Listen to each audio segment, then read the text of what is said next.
Hi, I'm Hal Roberts. This is Bridge City News. Here's some of the top stories we've been following. It appears as though one province may be getting a break on the carbon tax, but it won't be Alberta. Franco Terrazzano with the Canadian Taxpayers Federation explains.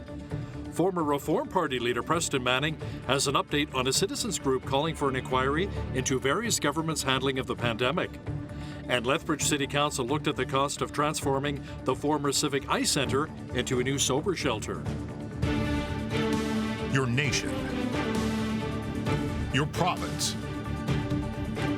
your southern Alberta. From the heart of Lethbridge, it's Bridge City News with Hal Roberts. Thanks so much for joining us. Alberta Premier Danielle Smith was officially sworn in as a member of the Legislative Assembly of Alberta during a very special ceremony today. Smith is a former journalist who became our province's 19th premier on October the 11th of this year and leader of the United Conservative Party since October the 6th, replacing Jason Kenney. Smith entered provincial politics in 2009, becoming the leader of the Wild Rose Party. Now, some of the provinces Premier Smith is delivering in her throne speech include introducing Bill 1, otherwise known as the Alberta Sovereignty Act, more affordability measures in dealing with a high cost of living, and providing protections for Albertans who refuse to get the COVID-19 vaccine. A Manitoba MP offered up a very special tribute to our CEO, Leon Fontaine, today in the House of Commons. Provincial MP Ted Falk says Pastor Leon touched a number of Canadians' lives. Pastor Leon passed away from cancer on November the 20th. Leon's motto of love, accept, forgive is what grew Springs to be among the largest churches in Canada. His faith inspired the good he did in his community and around the globe. Leon's passion was for folks to join God's family and accept Jesus as their Savior and to live a miraculous, Spirit-led life. He had a heart for Winnipeg, a heart for Calgary, and a heart for Canada. Every service, Leon would open by praying for our leaders, business, medical, and political, that God would raise up great leaders who have a heart for people and a heart to serve people. If Leon could have addressed this Parliament today, this is what his message would be. When it comes to matters of faith, we don't all have to agree, but we need the freedom to agree. That was a beautiful tribute. Well, it appears as though Quebec will be getting a break on the federal carbon tax, but not the rest of Canada. That's according to the Canadian Taxpayers Federation, which says Prime Minister Justin Trudeau will be giving La Belle Province a deal on the tax. Now, to talk about this in more detail is the federal director of the CTF, Franco Terrazzano, who joins us from Ottawa. Franco, how much of a break are we talking about here?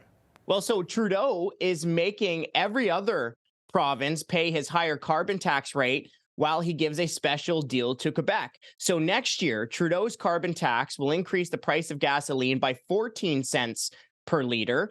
In Quebec, the carbon tax just has to stay over 5 cents per liter of gas. In 2030, Trudeau's higher carbon tax rate will increase the price of gas by 37 cents per liter. In Quebec, in 2030, the carbon tax is expected to be 23 cents per liter. So obviously this is not fair, and the simple solution is for Trudeau to scrap his carbon tax to lower gas prices and heating bills across Canada. But here's what it shows. It shows that the carbon tax for Trudeau was always about politics, not the environment. So what advice would you give to Canadians who are angry that they're not getting a break on their carbon tax? Should they maybe reach out to their local MP? Yes.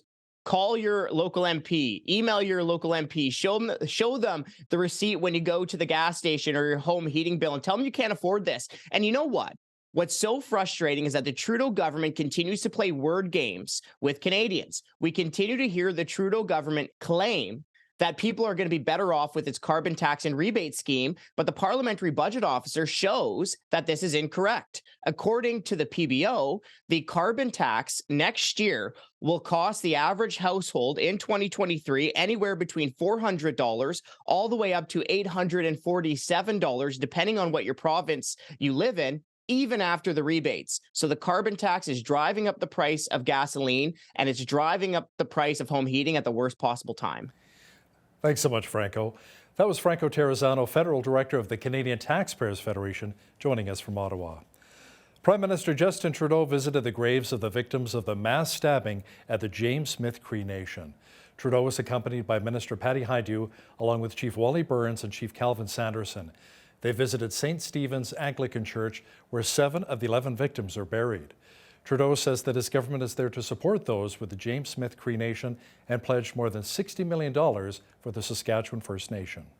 We talked about how the community has been affected and what it was like in the days and weeks that followed, and what they're still going through now.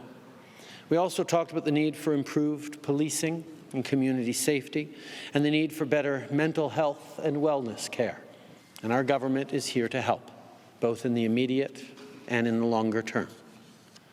Our shared goal is to make sure that people feel safe. In the aftermath of tragedy, you've shown remarkable care and resilience for one another. Healing is something that takes time. Prime Minister Trudeau says Canadians are watching very closely as residents in China stage protests against government's strict COVID-19 measures. China remains an outlier in enforcing such tough measures 3 years after the virus was first detected. Obviously, everyone in China should be allowed to express themselves, should be allowed to share their perspectives and indeed protest. We're going to continue to ensure that China knows we'll stand up for human rights, we'll stand with people who are expressing themselves. We also need to make sure that China and places around the world are respecting journalists and their ability to do their job. We'll continue to make that very clear. Former Reform Party leader Preston Manning provided an update on his push for a citizen-led inquiry into Canada's response to the COVID-19 pandemic at all government levels. The one-time federal opposition leader is helping to spearhead the proposed 7-city inquiry through a citizens group chaired by him. Manning says the website will allow Canadians to provide their input as to how the pandemic impacted them. The hope is that they will, at the end, come up with recommendations. We'll ask people for recommendations as what can be in handling future national crisis, what can be learned from this one that would make the future handling of national crisis as effective and as responsible as possible.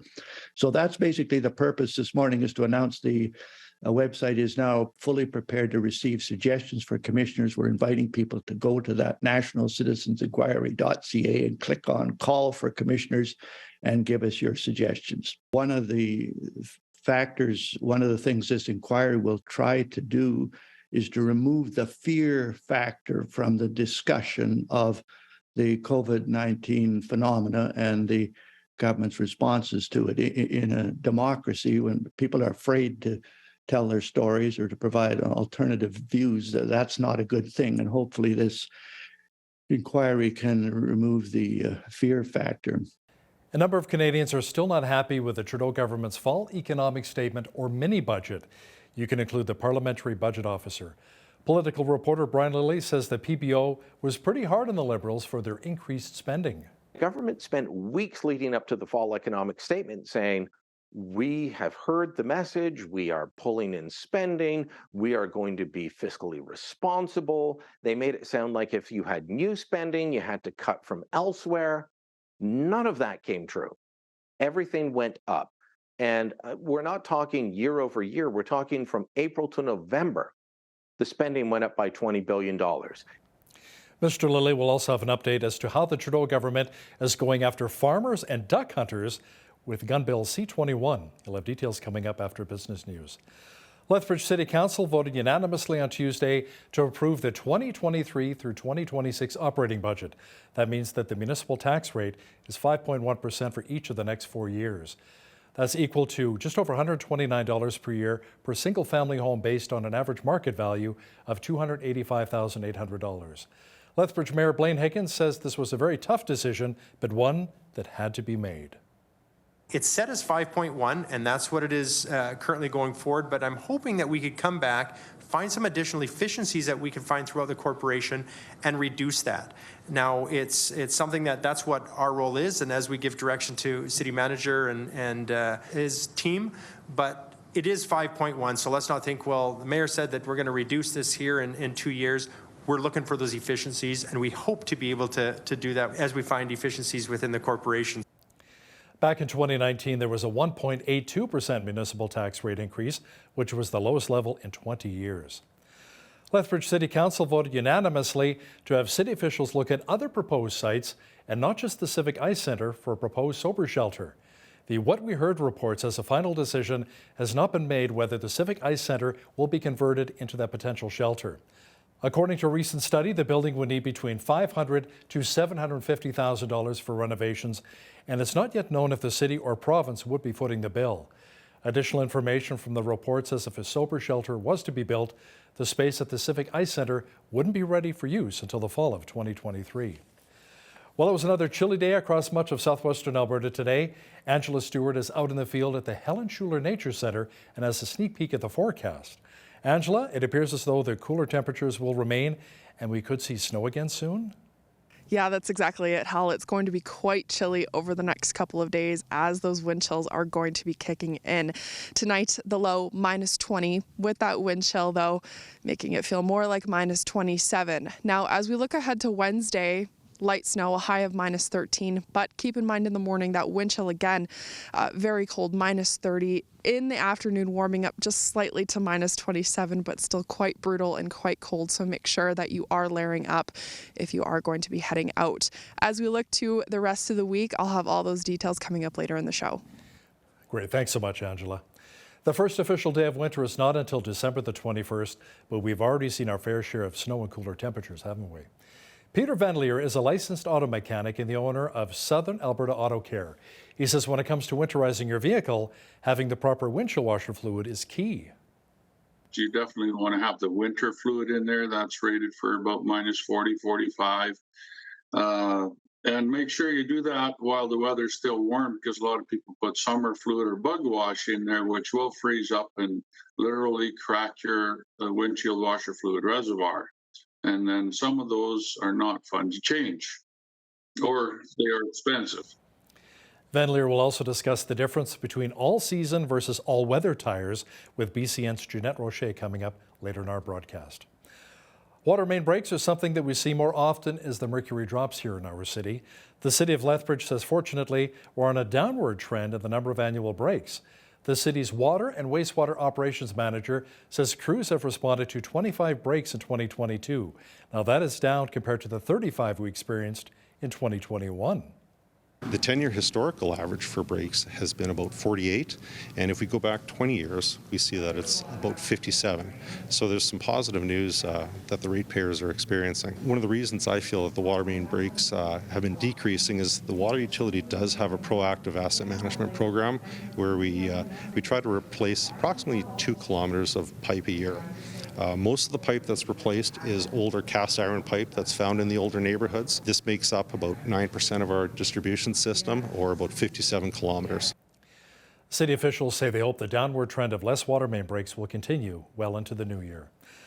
Well, today is Giving Tuesday, and while many charities look forward to today, Analog Books in Lethbridge is using November 29th to donate a portion of their sales to New West Theatre, which is dealing with a financial crisis.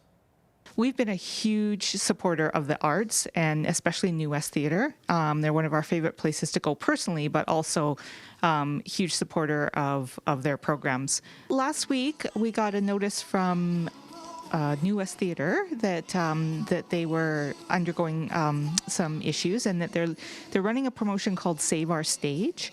So basically, they didn't have as much take on their last couple of shows. So we thought that what we'll do is a portion of our sales will be donated directly to them, and anyone that wants to donate will double their dollars.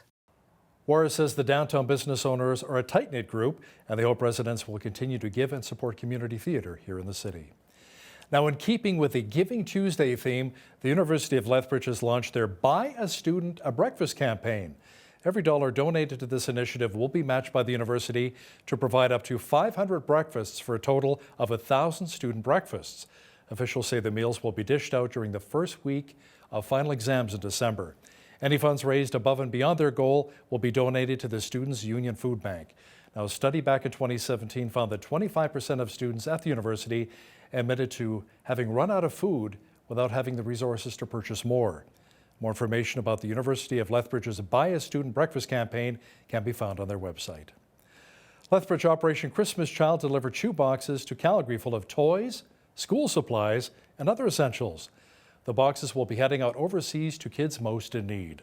A local church collected the boxes from around our region, and a pastor with Park Meadows Baptist Church says being able to help more kids this Christmas feels amazing.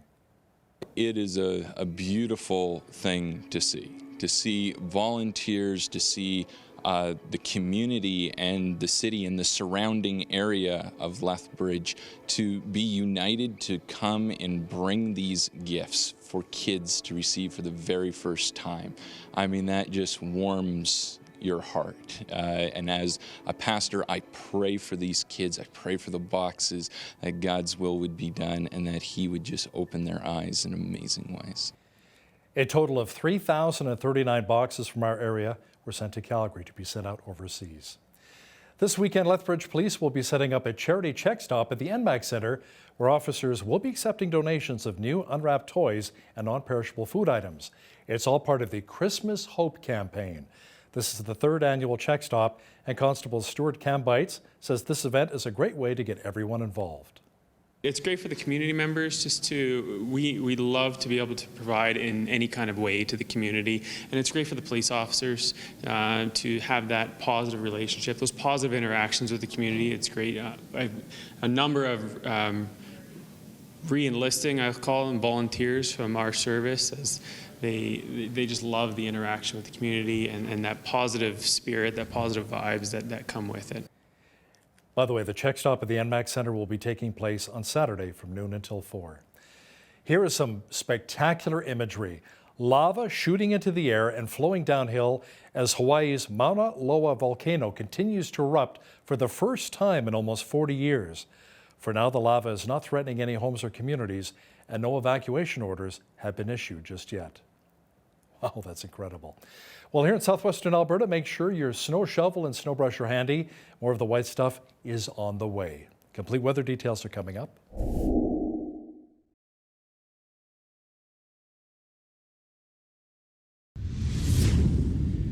Well, it was another cool one here in southwestern Alberta. A little bit of snow, the cooler temperatures.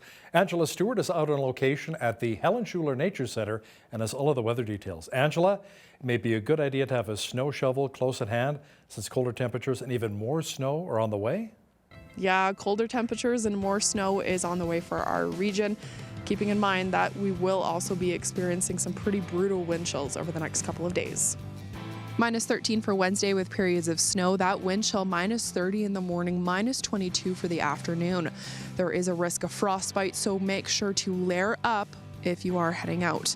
The snow sticking around on Thursday, a 60% chance of flurries with a high at -17 for the day.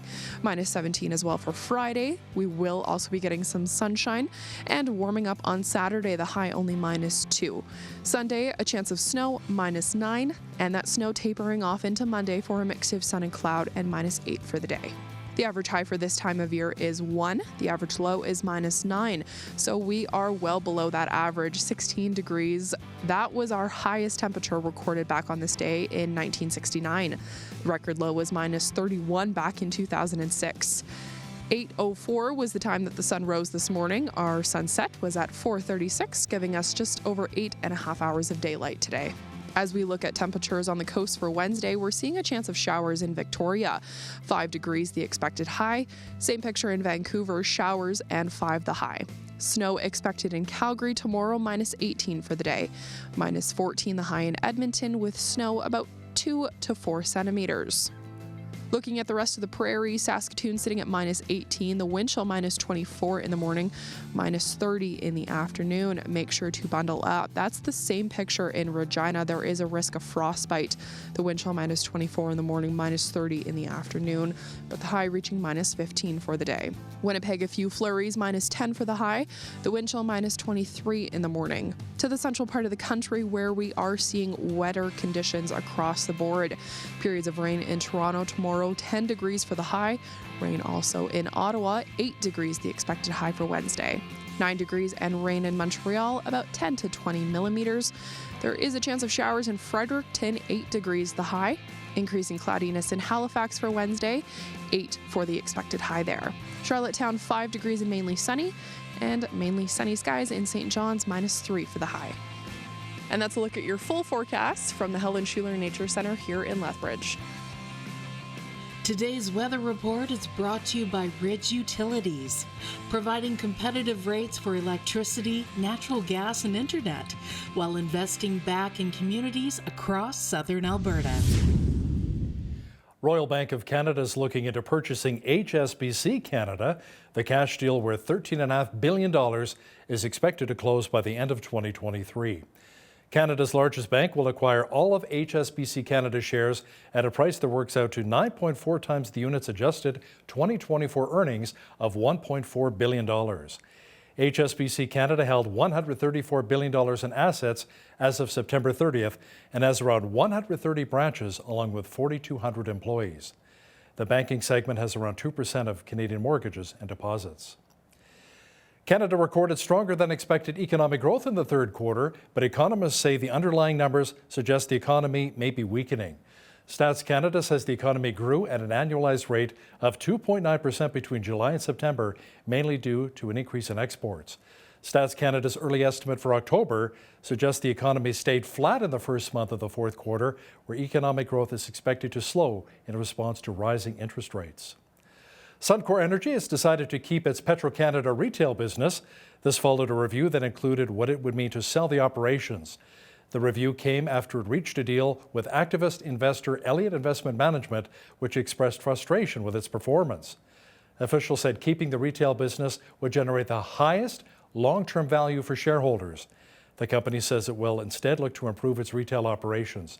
That includes expanding partnerships and non-fuel related businesses such as quick service restaurants, convenience stores, and loyalty partnerships. Now, here's a look at today's markets. The TSX was up 56 points on the day to finish at 20,277. The Dow was up 3 points to 33,852. The S&P 500 was down 6 points on the day to 3957, and the Nasdaq was down 65 points to 10,983. West Texas Intermediate Oil was up 96 cents to 78.20 US per barrel. Natural gas was up 4 cents to 7.24 US. Gold was down 6.87 to 17.42.98 US an ounce, and silver was down 4 cents to 21.21 US an ounce. Feed wheat is at $12.62 per bushel, barley's at $9.79, canola's at $19.02, and corn is at $11.65 per bushel. Live cattle were up 10 cents to $152.68. Feeder cattle January contract was up $1.13 to $178, and lean hogs were up 48 cents to $81.08. The Canadian dollar was even over the past 24 hours at 73.64 US.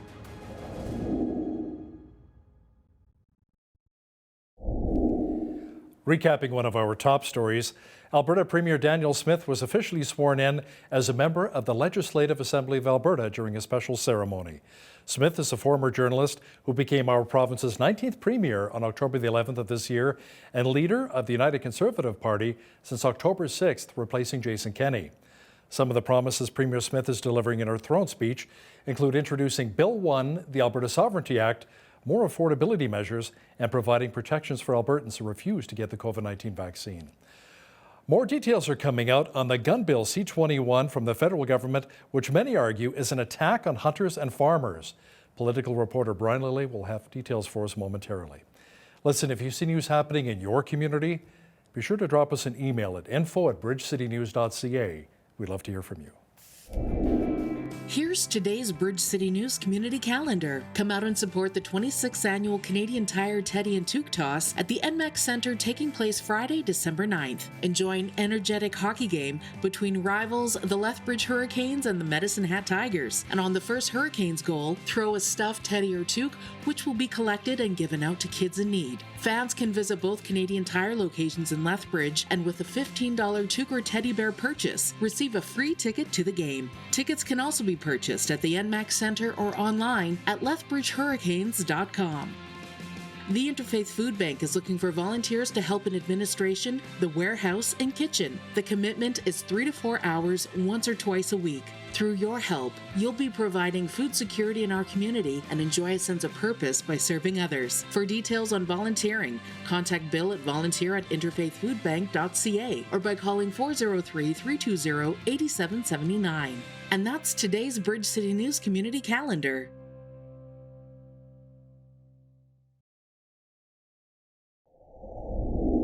The Emergencies Act inquiry wrapped up last week. Commissioner Rouleau heard from over 65 testimonies, including Prime Minister Justin Trudeau on Friday.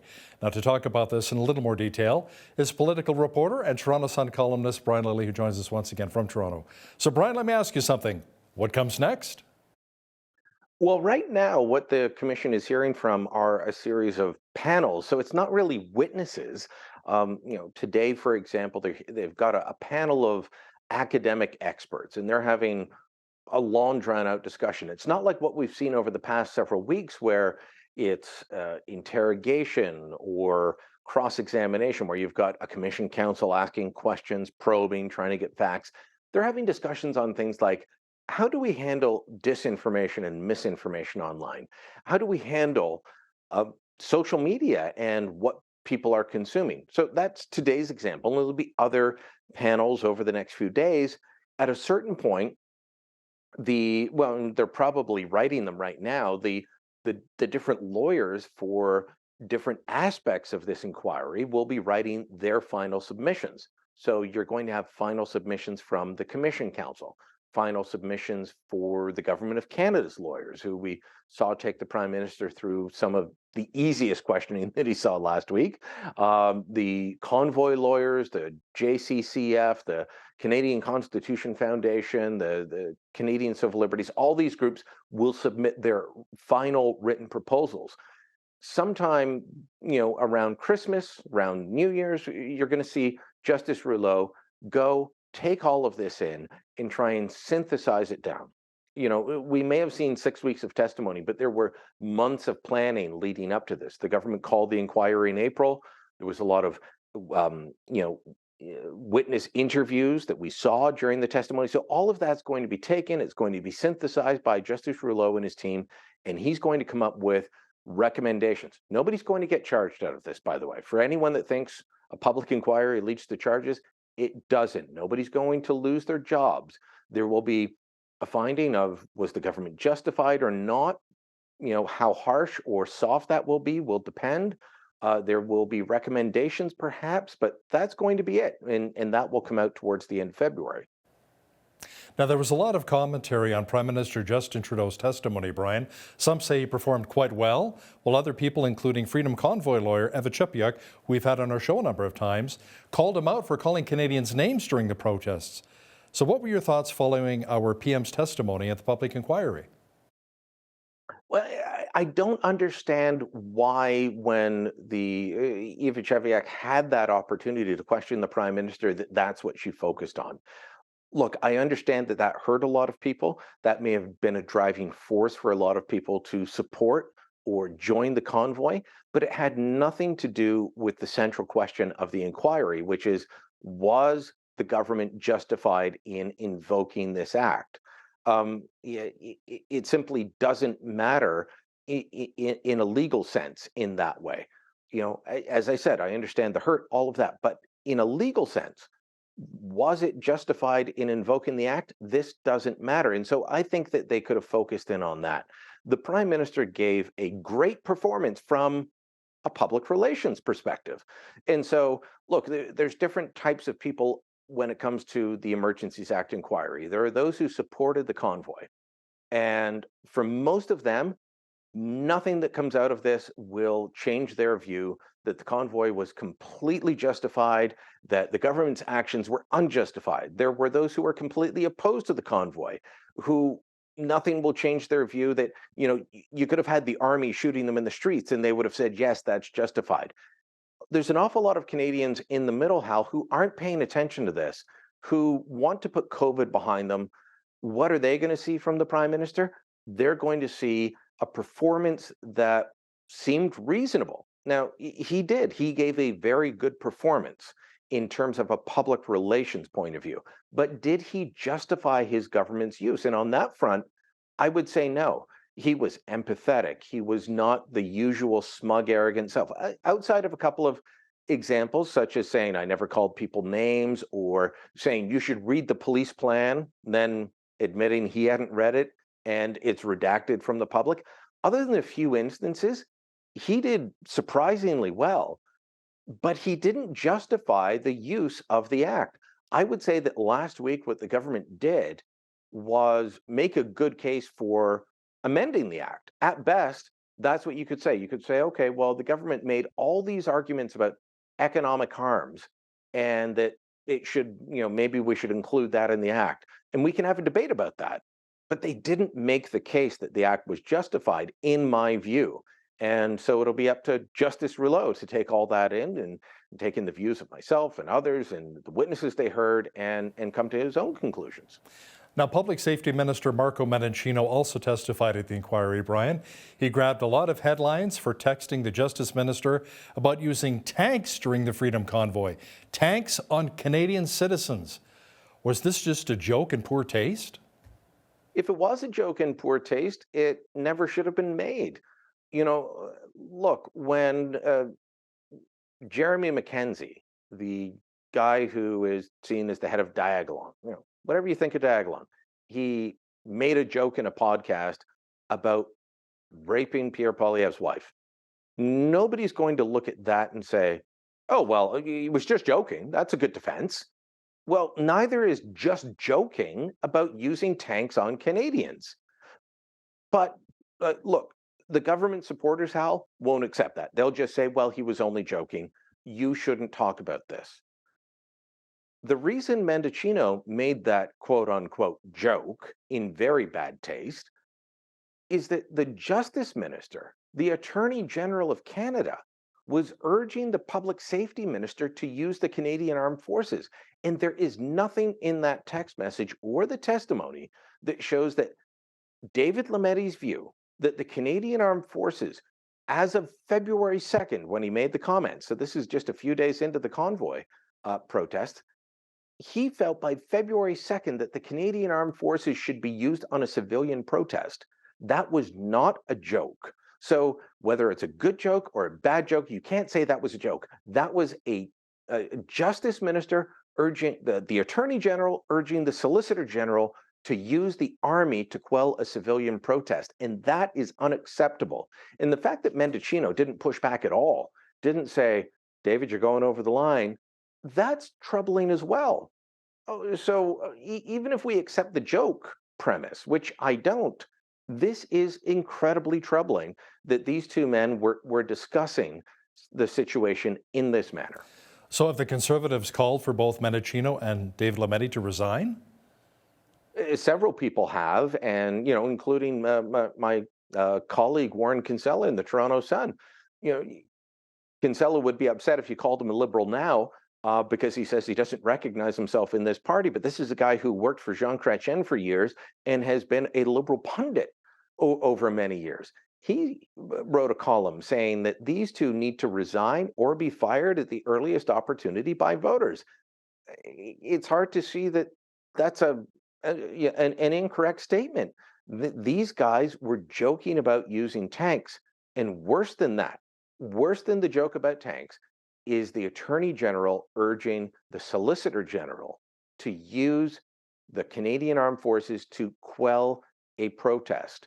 And just a few days into the protest, by the way, as well. Look, I thought police should have done their jobs. They never should have been allowed to set up camp the way they did. I've been clear about that, but that comes from my law and order perspective, Hal, and as a longtime former resident of Ottawa, I've seen them deal with all kinds of protests, truckers protests, farmers protests, G20, Antifa, all of them. They handled them all better than this, but you still don't talk about using the military. Brian, Minister Mendicino has also been in the headlines for another reason. He claims that the Conservatives are lying when they claim that the Trudeau government is going after hunting rifles and shotguns with Bill C-21. So let me ask you, what's the truth here? The truth is they're going after hunting rifles and shotguns with Bill C-21. There's two different things going on. One, there's a growing list of firearms that the government keeps adding to. And I'm old enough to remember when the Trudeau government said that it shouldn't be politicians deciding which guns go on banned lists. That should be up to experts. And yet it was the politicians that came up with the list, the politicians who pushed the list originally, starting back in May 2020. They've added to it since. We now have bolt action deer rifles on the list. You know, you can be the biggest supporter of saying we've got to get military style assault rifles off the streets. One, they're not on the streets. Two, military style assault rifles are not available to the general public legally. So there's that. But they sold it on this premise that we've got these weapons of war that we need to get off the streets, the AR-15 and all these rifles used in mass shootings in America. And if we don't do something, they're coming to mass shootings here and we need to stop them. Now they're going after deer rifles. They're going after bolt action 22s, Hal. The list is out there. The list is public. They're going after shotguns. So they're adding these specific rifles and shotguns to the list. But then there's also an amendment that came before committee last week from the Liberals that said any center fire rifle or shotgun that can have a magazine of greater than 5 cartridges will be prohibited. Now, look, if you're not a gun owner or a gun user, that doesn't mean much. But in Canada, having anything above 5, a magazine that can hold 5 cartridges, bullets or shells, however you want to describe it, that's already illegal. So if you brought up one that held 10, 20, 30, that would be illegal in this country. So you're already breaking the law. But what this amendment does is say it's not the magazine that's illegal, it's the rifle or shotgun that can hold it. So there are plenty of rifles and shotguns in this country that can hold those magazines, but those magazines are illegal. But you can get them in the United States, you can get them in Europe, you can get them in Mexico, you can order them online from China, perhaps. Those rifles will now be declared illegal because somewhere in the world there is a magazine that can hold more than 5. And so that is going to take out an awful lot of hunting rifles, hunting shotguns, firearms used by farmers to deal with farming. All of these things are going to be made illegal. And when the minister's asked about it, he says, you're fear-mongering. No, you don't understand your own law, Marco. I'm sorry. Yeah, a lot of the farmers and ranchers out here in the West are not happy about it with C-21, Brian. After the Trudeau government came out with their fall economic statement or their mini budget, now you were pretty hard on them for increased spending. Now the parliamentary budget officer says you were right. Let's talk more about that, his report. Yeah, so the Parliamentary Budget Office came out with a report basically saying that there was no fiscal restraint, which, as I said, or as you pointed out, I said back when they delivered it earlier this month, they increased spending by $20 billion since April. They continue to expand programs. They found new ways to spend money at a time when they were selling it as fiscal restraint. And this is part of why it's interesting for the PBO to come out with this report. The Trudeau government talked as if they were going to engage in fiscal restraint because one of the factors, I'm not saying the only factor, but one of the factors in inflation is government spending.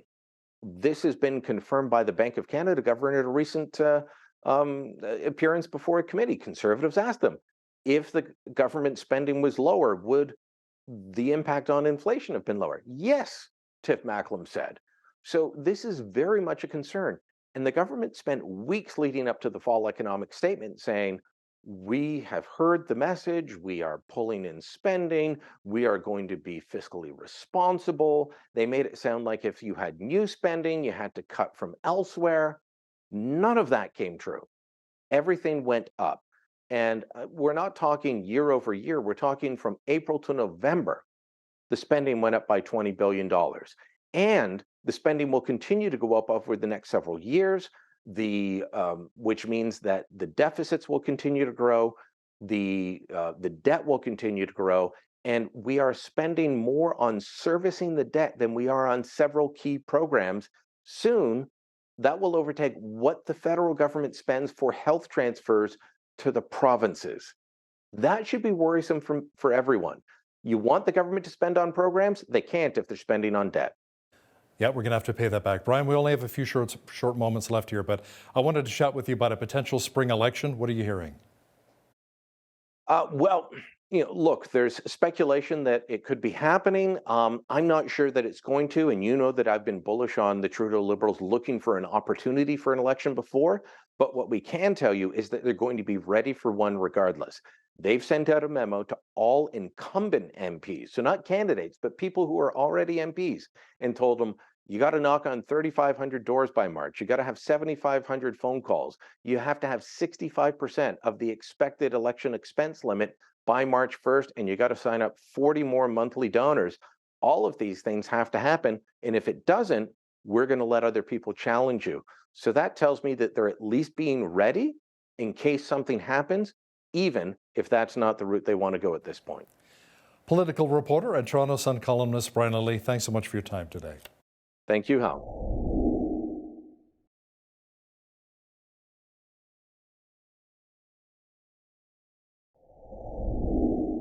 Well, winter has arrived with a vengeance in some parts of Canada anyway, and sometimes we lag a bit behind in properly preparing our vehicles to deal with those winter weather conditions. The result can be simply inconvenient, and other times it can just be downright dangerous. Joining us for some timely advice on this is Peter Van Leer. He is a licensed mechanic and owner of Southern Alberta Auto Care, located just outside of Lethbridge. Welcome to Bridge City News, Peter. Great to have you on today. Well, thank you very much, and it's an honor to be able to do this. Oh, wonderful. Well, first thing that comes to mind with winter, obviously, is snow and ice, which is usually what reminds us that it might be a good idea to get some winter tires on our vehicles. But some drivers say that they're just fine with those all-season tires. So can you maybe explain why winter tires are better than those all seasons? Well, let's talk about tires for a few moments then. Of course, a good winter tire would be your best option, but there are some people that don't have an option to store summer tires in the winter or winter in the summer. So another option that's really good would be an all-weather tire. And one of the reasons being that a winter tire is 3 peak snow mountain rated, so you can legally drive through the mountains. And if you don't have the 3 peak snow mountain rated tires, then you will need to either chain up or just avoid driving altogether. So the good option is an all-weather tire. We recommend that to a lot of customers, especially if they don't have the room for the storage. And there's some really good brands and options out there these days. I'm not going to mention any names because I'm not advertising for anybody in particular. Good idea. So just curious, is there a difference then between all weather and all season? Are those two different things, or are they kind of synonymous? Yes, the all season tire, it's a softer tire as well, but they're typically only rated for rain. They say they're a mud and snow tire, but they're not rated for the mountains.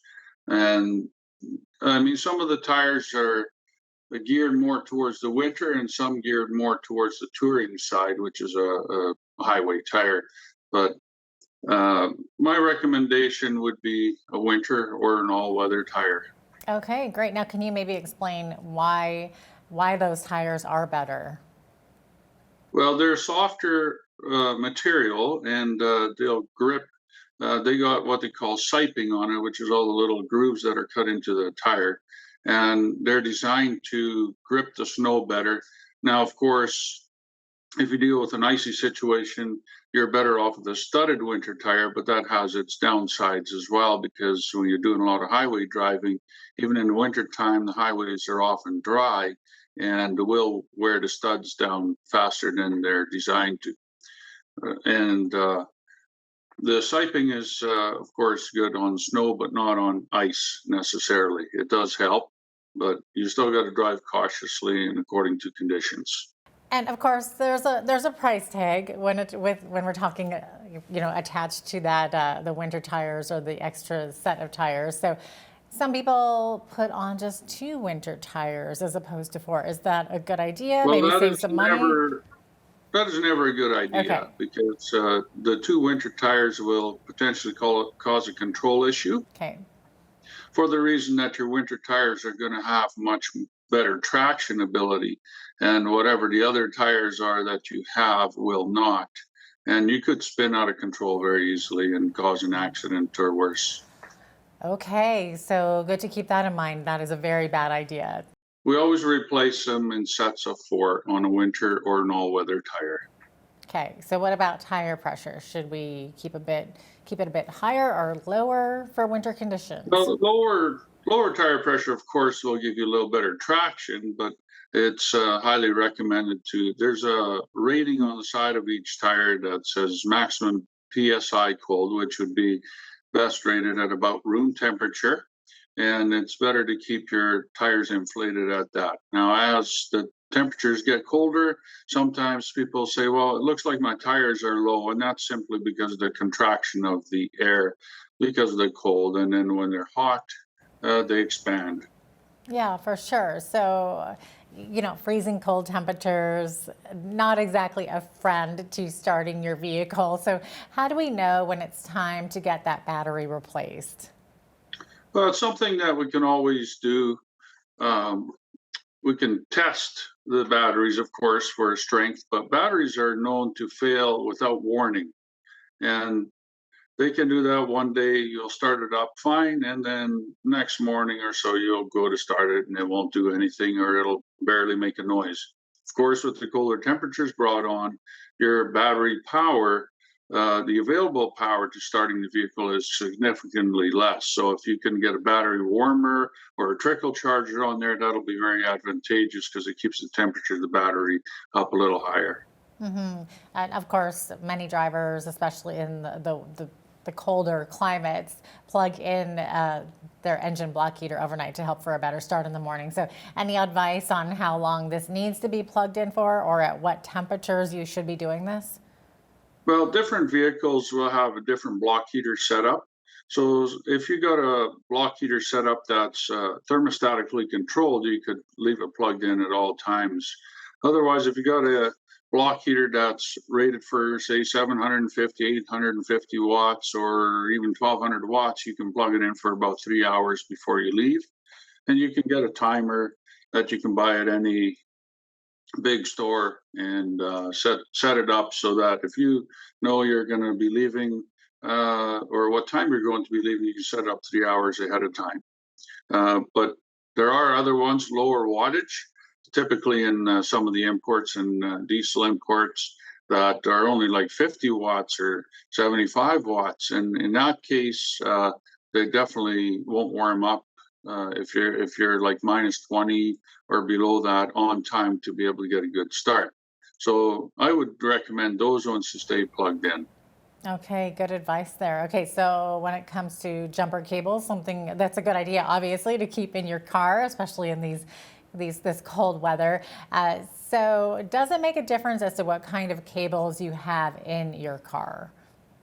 Well, make sure you get ones with a good amperage rating, good heavier. Of course, the heavier the wire is, the better the cable is, and the heavier duty the clamps are. Typically, they'll say roughly what they're rated at. If you got a 400 amp clamp on the end of the cables, that's better, or even higher than that. The cheaper dollar store cables, they don't seem to cut it, although I have seen some amazing things done with them. Wow. Okay. And also maybe explain how to properly boost a vehicle.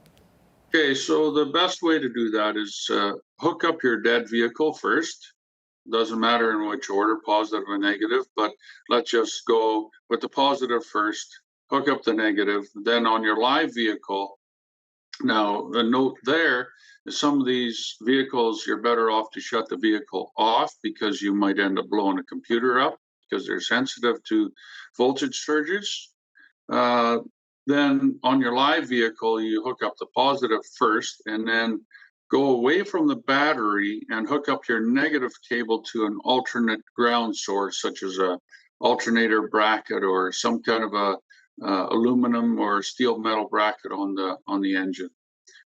If you hook up the positive cable, your last connection, onto the battery on the live vehicle, there's a chance of explosion because there's sulfuric gases that form above the battery because that vehicle has been running and charging. And so if you get the oxygen and that sulfuric gas mixture just correct, you don't want to live to tell about that one. No, we definitely don't want any explosions, that's for sure. Okay, so Peter, how do we determine if our antifreeze level is at the proper level and if it's at the right mixture to prevent freezing at extreme temperatures? Well, there are simple little tools called an antifreeze tester that you can purchase, and you can test the strength of your antifreeze. And because it's a clear plastic little reservoir that the fluid gets sucked up into, there's a little squeeze ball on it, and it will draw the fluid up into it. Has a little gauge on there that will tell you, there's a few varying designs of this tester, but it'll tell you how many degrees it is good for below zero. It's also got to be clean. It's also good to make sure that your different additives are up to par in the antifreeze. So if you've gone past 5 years, typically it's good to drain as much out as you can and replenish it, just to replenish the additives in your coolant. Okay, let's talk about wiper blades. Should vehicles have different wiper blades for winter? Not to mention, of course, windshield washer fluid. Very important. Right. Well, definitely. Windshield washer fluid, we'll start with that. You definitely want to have the winter fluid in there. That's rated for about minus 40, 45. And make sure you do that while the weather's still warm, because a lot of people put summer fluid or bug wash in there, which will freeze up and literally crack your windshield washer fluid reservoir. And then some of those are not fun to change, or they are expensive. Yeah, for sure. Windshield wipers, it's good to have a good winter wiper blade or a monolithic blade, which is a blade that's got no extra hinges or anything on it.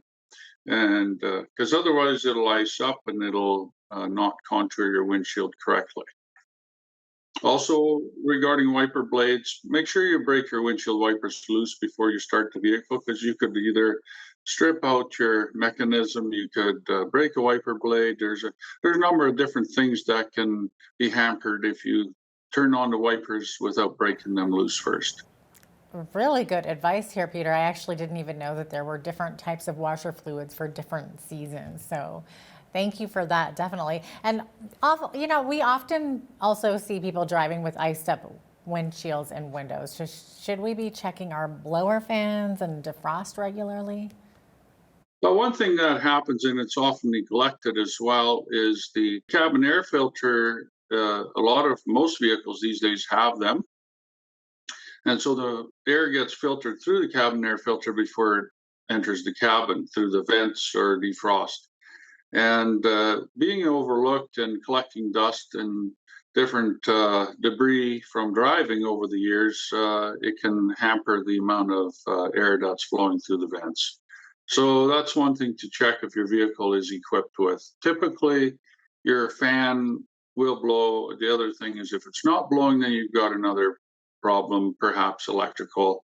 Either the fan motor is gone, or you'll have a thing that's called a resistor block that's gone. Some people will have just high speed only blowing and nothing in between, or it won't blow at all. Just say I had a cabin air filter last week from a customer.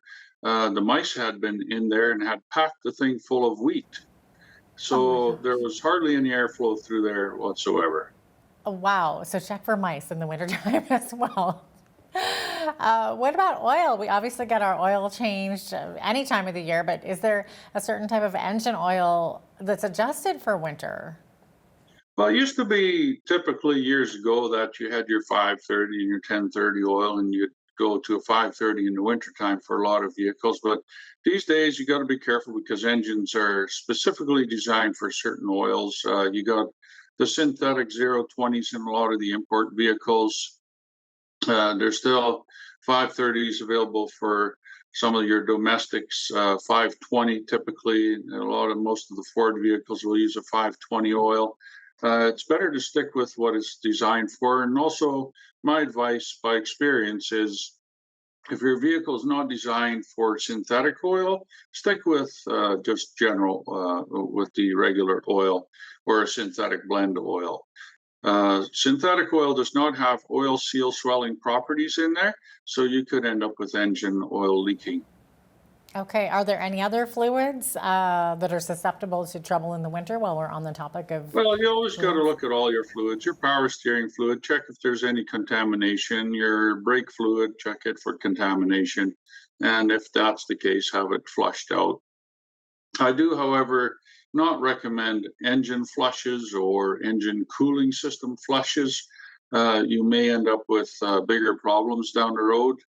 If you do the flushes, what happens is when the engine was designed, everything is circulating one particular direction, and some debris gets trapped in behind certain areas. And if you start to flush it out backwards and forwards, you break that debris loose, and you could end up with things like head gasket leaks or water pump leaks or other leaks. Mm-hmm. We're almost out of time here, but any final tips on making sure our vehicles are up to snuff for winter?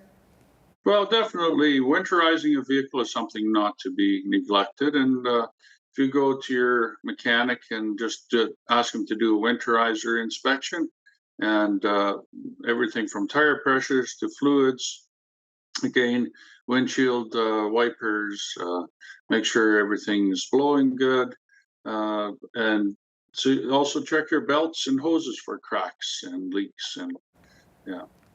Great. Peter, thanks so much. Great advice as well. Peter Van Leer is the owner of Southern Alberta Auto Care, located just outside of Lethbridge. I'm Jeanette Rocher on behalf of all of us here at Bridge City News. Thanks for watching.